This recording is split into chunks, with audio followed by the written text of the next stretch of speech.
सुप्रभातम, नमो नमः। विद्यार्थी मित्रों, आज हम 8वीं कक्षा का तृतीय पाठ आत्मश्रद्धा या प्रभाव। अब आत्मश्रद्धा यानी सेल्फ रिस्पेक्ट और प्रभाव यानी इफेक्ट। ऐसे ही एक प्रभावशाली शूरवीर एकलव्य की यह एक सुंदर कहानी है।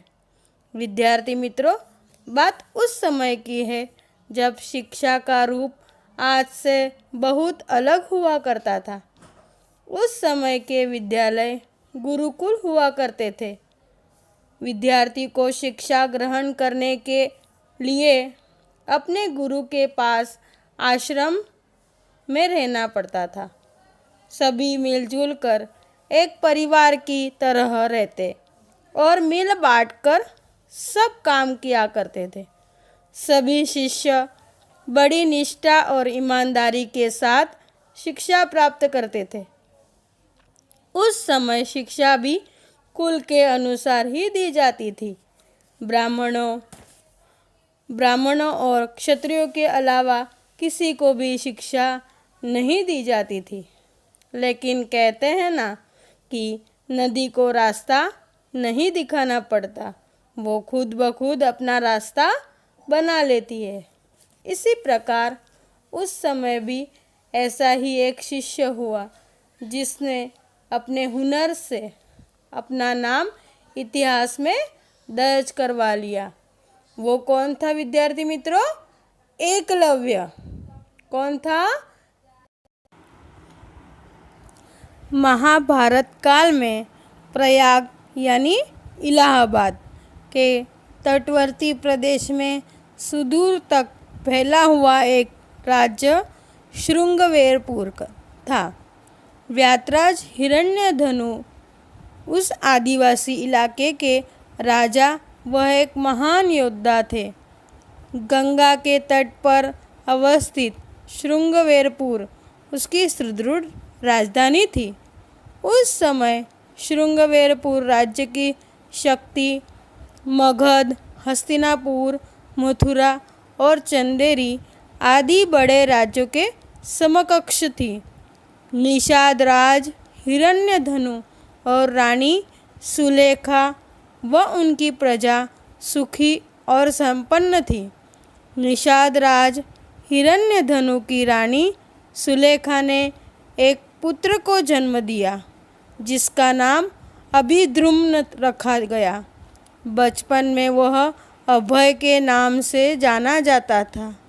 बचपन में जब अभय शिक्षा के लिए अपने गुरुकुल में गया तो अस्त्र शस्त्र विद्या में बालक की लगन और एकनिष्ठा को देखते हुए गुरु ने बालक को एकलव्य नाम से संबोधित किया।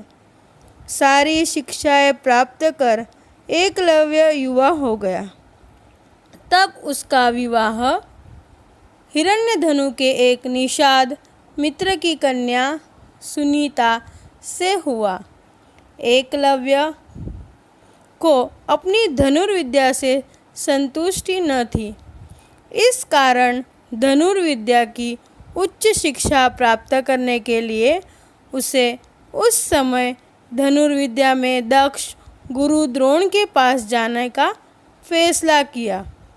एकलव्य के पिता जानते थे कि गुरु द्रोणाचार्य केवल ब्राह्मण तथा क्षत्रिय वर्ग को ही शिक्षा देते हैं और उन्हें एकलव्य को भी इस बारे में बताया।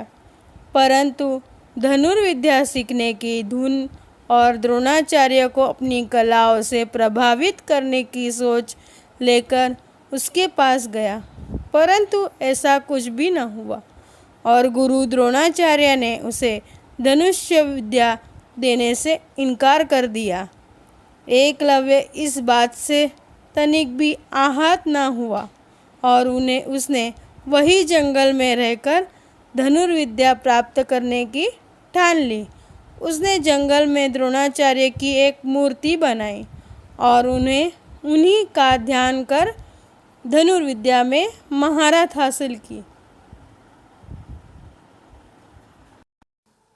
विद्यार्थी मित्रों, अब पाठ की ओर।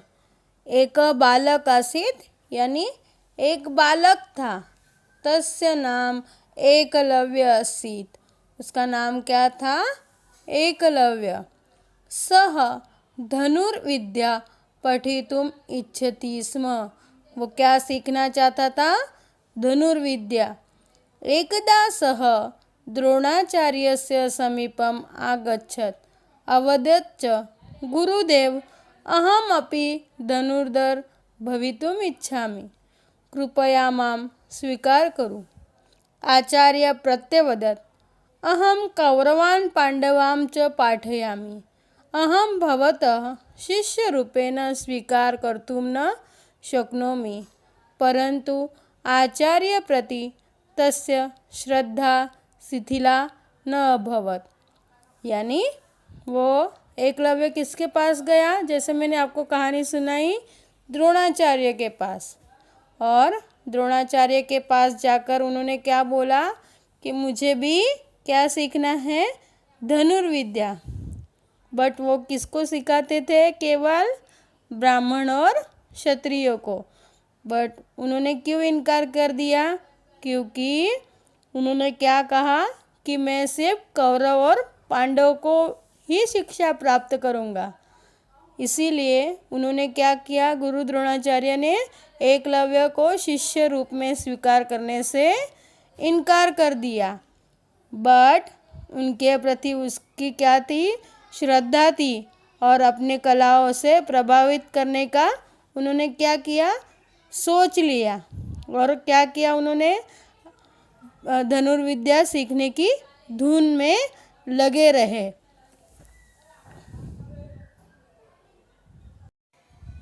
सः आचार्य द्रोणस्य एकां मूर्ति अचरयत्।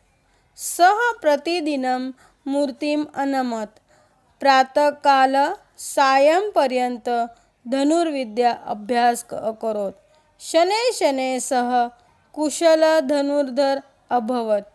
एकदा तस्मिन् वने गुरुद्रोण पांडवे और कौरवे सह आगच्छत्। एकलव्य क्या किया? उन्होंने इनकार कर दिया। किसने? गुरु द्रोणाचार्य ने उन्हें धनुर्विद्या सिखाने से इनकार कर दिया। तब वह एकलव्य इस बात से तनिक भी आहत न हुए और उसने वही जंगल में रहकर धनुर्विद्या प्राप्त करने की ठान ली। उसने जंगल में द्रोणाचार्य की एक मूर्ति बनाई और उन्हीं का ध्यान कर धनुर्विद्या में महारत हासिल कर ली। एक दिन आचार्य द्रोण अपने शिष्यों यानी कौन? कौरव और पांडवों के साथ कहाँ गए? वो धनुर्विद्या के यानी धनुर्विद्या में महारत हासिल करने वाला कौन है ये देखने के लिए कौरव और पांडवों के साथ गुरु द्रोण वही जंगल में जाते।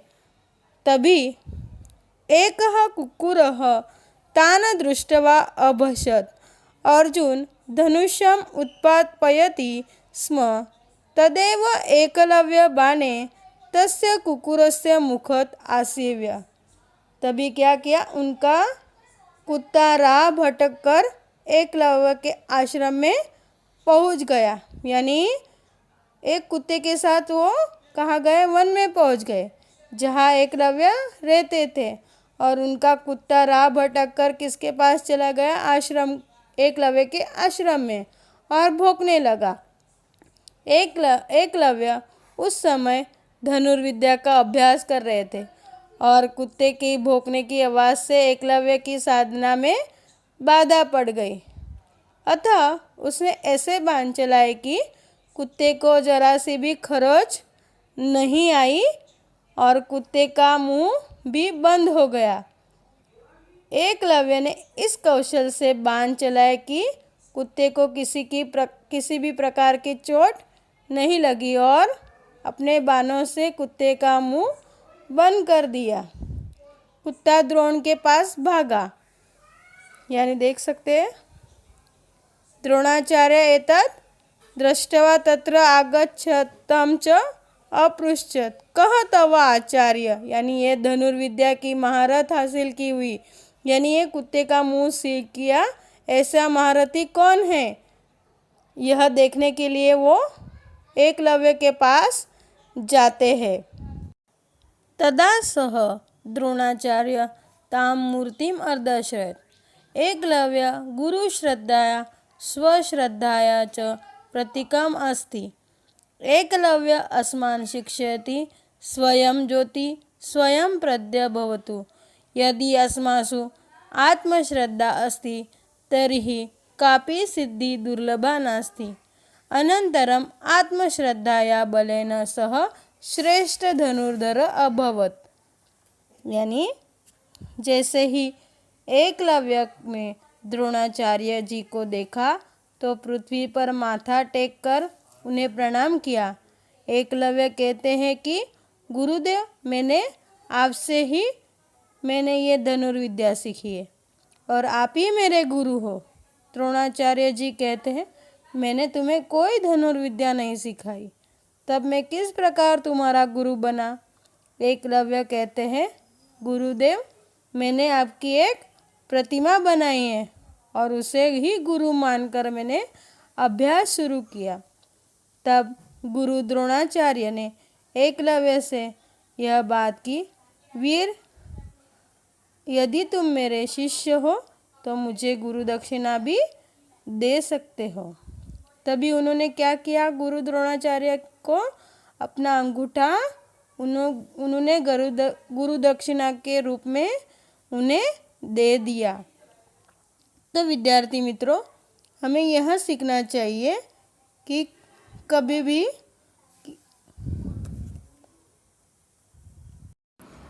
विद्यार्थी मित्रों, महाभारत की इस कहानी से हमें यह सीख मिलती है कि यदि किसी काम के लिए आपकी इच्छा प्रबल है तो कोई भी बाधा आपको उस काम को करने से रोक नहीं सकती।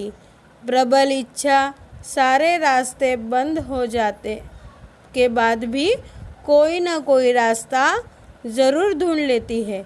इसी प्रबल इच्छा से ही एकलव्य ने गुरु की एक मूर्ति के माध्यम से ही धनुर्विद्या में महारत हासिल कर ली। अस्तु।